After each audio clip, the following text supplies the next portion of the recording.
Bem-vindos a mais um Pod Útil, podcast do Banco Útil. Hoje é um prazer ímpar. Estamos aqui com o Eduardo, nosso compliance aqui do Banco Útil, que a gente vai falar um pouquinho sobre esse assunto e a importância do compliance dentro das empresas, dentro do mercado, o que ele pode nos ajudar.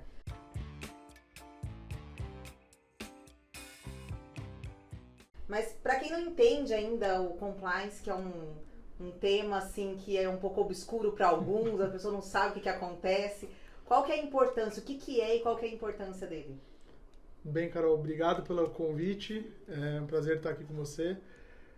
O compliance ele é um termo em inglês que ele se refere ao dever de conformidade das empresas, né? Então, é o dever de obedecer uma ordem e ele faz parte da governança corporativa. Tem controles internos, auditoria, compliance. Então, é uma série de outras áreas que se unem para garantir a segurança das informações dentro da empresa. E o compliance, especificamente, ele é o ato de estar em conformidade com as regulações, com as leis, com as normas internas que a empresa executa e cria. Então, acho que, basicamente, ele tem o objetivo de agregar valor para a empresa, transparência, segurança no negócio. Ele ajuda a mitigar os riscos, né? Então, ele é um facilitador dos processos. E esses dias eu estava dando uma olhada no LinkedIn e eu vi uma frase bem interessante, né? Que o compliance ele não é sobre limitar negócios, ele é sobre protegê-los. Então, ele é uma ajuda que as organizações têm para a execução do dia a dia. E ele entra, vamos dizer assim, todos os setores então da empresa. Então, Sim. Todos os departamentos a gente consegue aplicar o compliance. Sim. A gente tem algumas técnicas, né, para aplicar o compliance dentro das áreas e estruturas, criando os processos. Então, ele pode ser utilizado dentro de qualquer área, qualquer departamento, qualquer tipo de processo. Ele pode ser criado, processos novos, melhorias. Então, ele é bem útil. E ele, normalmente, vocês que trabalham com isso, vocês buscam o quê? Vamos dizer assim, quais são os pilares aí que vocês focam para atingir aí a excelência no trabalho? Vamos dizer, um trabalho de compliance excelente, ele teria que pilares? É muito relativo, porque isso vai mudar de acordo com o perfil da empresa, o perfil do negócio, aonde a empresa quer se colocar no mercado. Então, isso muda e varia bastante nos negócios. Então, mas ele tem alguns pilares principais assim que eu posso falar para vocês aqui. Então, basicamente, os pilares eles não são fixos. Então, eles podem variar, né, de acordo com os processos internos. E ele vai mudar muito do tipo do negócio da empresa, aonde ela está localizada, qual que é a regulamentação, normas que os órgãos reguladores daquela operação necessitam, quais são as leis, no caso do Banco Útil, o Banco Central, quais são as regulamentações, normas, instruções normativas. Então isso vai mudar um pouco, mas acho que basicamente o que a gente tem aí que ajuda e o que são mais comuns utilizados, né, é a prevenção, a detecção, a correção, a cultura de ética e integridade, treinamento e a melhoria contínua. Posso explicar um pouquinho melhor o que é cada um desses. A prevenção, então, a empresa ela precisa investir na prevenção sobre os processos, os riscos, né, inerentes nesses processos e as situações que podem levar a práticas ilegais ou antiéticas aí, né, dentro da organização. A detecção, ela tá bem similar à prevenção, ela é importante como um mecanismo de detecção da situação de risco. Então, a empresa ela precisa saber não só prevenir, mas ela precisa detectar riscos que estão hoje em suas operações, né? E depois de detectados, ela precisa corrigir, que é o terceiro item que eu comentei. Ela precisa corrigir e ela precisa tomar medidas para que isso não continue ocorrendo na sua empresa. A ideia, então, é passar transparência. De uma forma geral, é passar transparência, segurança, daí, então, tanto interna quanto externa do mercado. Sim. Basicamente, a gente precisa, um pilar principal é mapear e avaliar o apetite ao risco daquele processo. Então, para fazer isso, a gente precisa criar uma matriz de risco, né? Então, a gente precisa sempre avaliar qual é a probabilidade execução dessa atividade versus o impacto disso. Então, é uma matriz de risco de probabilidade versus impacto. Então, a gente sempre coloca na balança, porque a empresa ela precisa ter o apetite ao risco, né? Então, ela precisa definir qual é o risco e o tipo que ela está pendente ou está querendo disso para a sua organização. Bom, e uma pergunta saia justa. Um exemplo aí que não foi legal, negativo, de uma empresa que não seguiu e, enfim, um exemplo negativo que você quer dar, da sua visão. É difícil falar nome de empresa, né, que foram envolvidas em casos aí de fraude ou ausência de governança, compliance como um todo, mas acho que tem uma empresa americana, que ela era do setor de energia, esse caso aconteceu na década de 90. Ela foi envolvida num dos maiores escândalos de fraude corporativa da história. E a ausência de uma estrutura adequada da governança levou essa empresa à prática de diversas fraudes. Então, foram fraudes contábeis, fraudes fiscais. Isso acabou afetando mais de 20 mil pessoas que trabalhavam nessa empresa, foram demitidas, porque a empresa parou as operações. Ela foi um prejuízo de bilhões de dólares na época, então dólar alto, imagina o valor disso hoje em dia. Ela com esse processo de fraude, ela tinha uma empresa que prestava o serviço de auditoria dentro do balanço, de tudo, e essa empresa de auditoria acabou não vendo ou fazendo vistas grossas sobre as fraudes, e gerou um prejuízo gigantesco para a economia americana naquela época. Então, a empresa chamava Enron, tem até um filme dessa empresa, chama Enron, Os Mais Espertos da Sala, tem disponível no YouTube, inclusive, para assistir. Depois desse processo de fraude dessa empresa, diversas leis foram criadas nos Estados Unidos.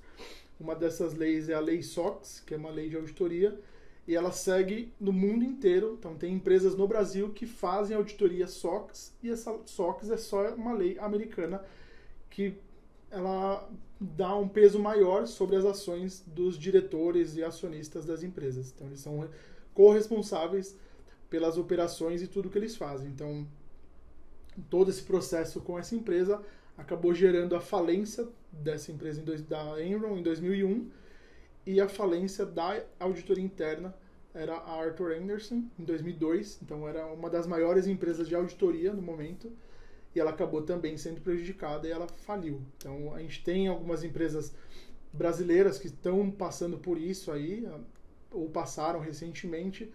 É um caso bem delicado. A gente tem o processo o período da Lava Jato aqui no Brasil também, diversas empresas foram envolvidas. Sim, a hora que você estava falando eu lembrei bem deles. Diversas empresas foram envolvidas, então isso mostra a importância de uma governança e de uma área de compliance nas empresas. E vamos dizer assim, o empresário ele está na dúvida se ele implanta isso, se ele investe nisso, investe num profissional de compliance, investe num processo aí. Quais são os 5 principais benefícios? O que você citaria como sendo um benefício para ele colocar isso dentro da empresa? Acho que a primeira etapa é a conformidade legal, né? Então, ele vai, com uma área de compliance, ele vai garantir que as leis e normas daquela empresa, daquela organização, vão ser seguidas ou, pelo menos, mapeadas para que sejam criados os processos internos.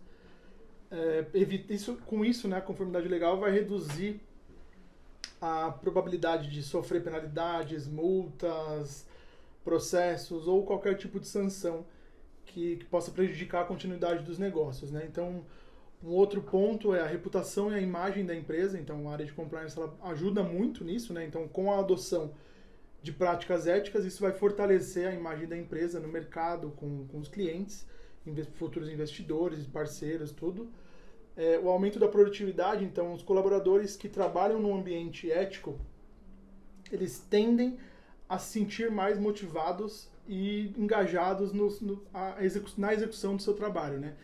Então, eles vão saber o que eles precisam fazer, por que eles precisam fazer. Então, tem toda uma série de regulamentações, leis. É um pouco chatinho essa questão, mas é isso mesmo. Então, eles sabendo por que eles precisam fazer aquilo, eles acabam estando mais engajados, né, no processo. Mas no começo tem um pouco de resistência, né? Ah, bastante. Não é só na área de compliance, acho que toda a parte de governança gera um atrito ali com as pessoas, porque as pessoas são... elas tendem a qualquer mudança ser um processo muito doloroso. Então, a gente tem pessoas que estão em algumas empresas, criaram as áreas e tudo, e elas se sentem dona do processo como um todo, e elas não veem a área de compliance como um parceiro que vai ajudar a seguir, a melhorando cada vez mais as etapas daquela atividade. Então, acho que o primeiro ponto aí que as pessoas precisam mudar a chavinha é não enxergar a área de compliance ou governança corporativa como um inimigo da operação. Nós somos um aliado e estamos nas empresas para cumprir o nosso papel, assim como o comercial precisa vender, o marketing precisa trabalhar para a marca e tudo. Então, acho que nós somos parceiros nesse sentido. Nesse momento, então, assim, até para facilitar as pessoas entenderem ou as rotinas da empresa, a entrarem, a se adequarem aí às normas aí do compliance, quais seriam algumas fases de implementação que facilitariam, vamos dizer assim, a implementação? A implementação, ela é igual aos pilares, né? Não tem nada fixo, então ela vai variar de acordo com o que a empresa tem ou qual é o cenário que ela está inserida, mas de um modo geral ela tem que, primeiro, de novo, realizar o mapeamento dos processos, ela tem que identificar, registrar, classificar, tratar e mitigar os riscos daquela operação. Então, ela tem que criar documentos internos, tem que criar políticas, além disso, tem que treinar todos os colaboradores, eles precisam estar treinados sobre as operações de compliance, e eles precisam saber, de novo, sobre a importância daquilo no dia a dia deles.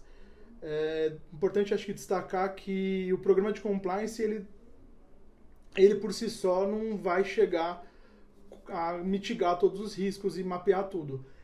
Precisa ter o efetivo envolvimento de todo mundo aí, desde da base da empresa até a direção, CEO, acho que principalmente até a cabeça, né? A cabeça da empresa acho que tem que estar envolvida. Normalmente não é um sócio só. Uhum. Quando é um empresário só e ele contrata, ele sabe por que ele está contratando. Agora, quando são vários sócios, teria que envolver todos ali, porque daí normalmente esse movimento é de cima para baixo. Sim, a pessoa de compliance ela é contratada pela diretoria, e as pessoas embaixo, elas precisam entenderem, né, de novo, e só vai entender que somos um parceiro se tiver a diretoria envolvida e passar a mensagem que o compliance está para ajudar e não como uma trava nas operações, né? E daí nessa questão do compliance, porque a gente aqui no Bancout, a gente segue isso, né? Como que você acha que nas empresas, nos departamentos financeiros, como que a gente consegue auxiliar nisso? Como que a gente entra nessa parte passando mais segurança? O que você sente que a gente contribui nesse sentido nas empresas? Então, as nossas ferramentas, elas estão em constante processo de evolução. A gente cria os documentos internos, os projetos, o produto, ele é pensado sempre para seguir lei e seguir as regulamentações do Bacen. Então, a gente está num processo de revisão desses materiais.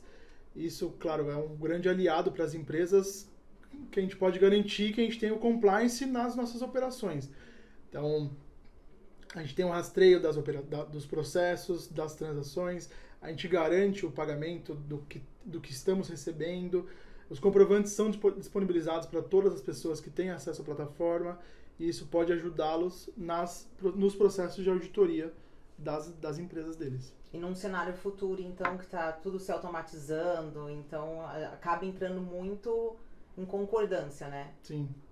Acho que de novo, nós somos parceiros das áreas, das empresas que são nossos clientes.